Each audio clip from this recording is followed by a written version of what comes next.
भगवान शंकर का संवाद कर रहा है, शिव महापुराण की कथा कर रही है। जब हमारे भीतर शिव भक्ति का भाव, भगवान शंकर की आराधना का भाव प्रकट होता है, तब समझें कि जिंदगी जो मानव की देह मिली है, मानव का शरीर मिला है, वो सार्थक हुआ। जैसे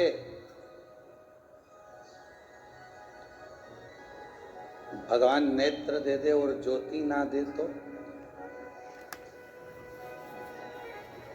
फिर वो नेत्र अच्छे लगेंगे? जम के बोलो। नेत्र हो तो ज्योति का होना जरूरी। मुख हो, जिह्वा हो तो वाणी का होना जरूरी। श्रवण है, कान है तो श्रवण शक्ति का होना जरूरी। पांव दे तो पांव में चलने की सामर्थ्यता दे, उसका होना जरूरी। हाथों में सेवा का भाव, बल होना जरूरी। उसी तरह जैसे नेत्र दिए परमात्मा ने और ज्योति ना दे तो वो नेत्र किसी काम के नहीं।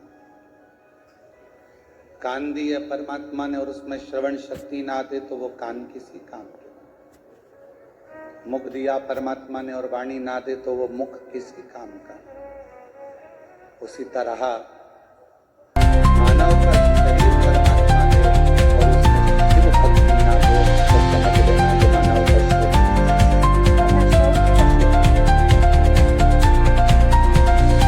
का शरीर कब काम का है? जब वो शिव जी की साधना करे।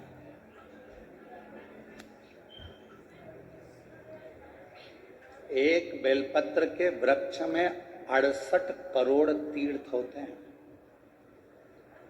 कितने तीर्थ हैं? 68 करोड़।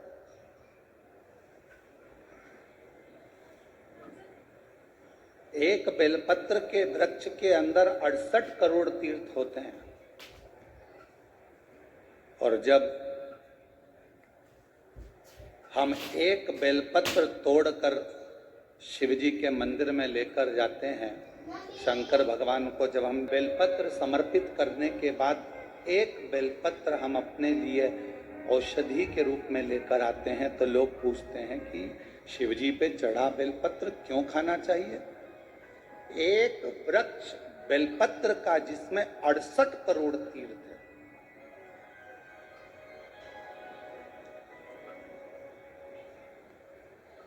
हम तो 68 करोड़ तीर्थ कभी नहीं गए, पर आप लोगों में से हो सकता है कि कोई होकर आया हो तो बात दूसरी। पर आज भी फुल कॉन्फिडेंस से कहते हैं कि हम एक बेलपत्र के वृक्ष की परिक्रमा करते हैं, उसके चरणों में जाते हैं और एक बेलपत्र उठाकर जब हम शिव जी को चढ़ाते हैं तो 68 करोड़ तीर्थ का पुण्य हमारे भाग्य में आ जाता है।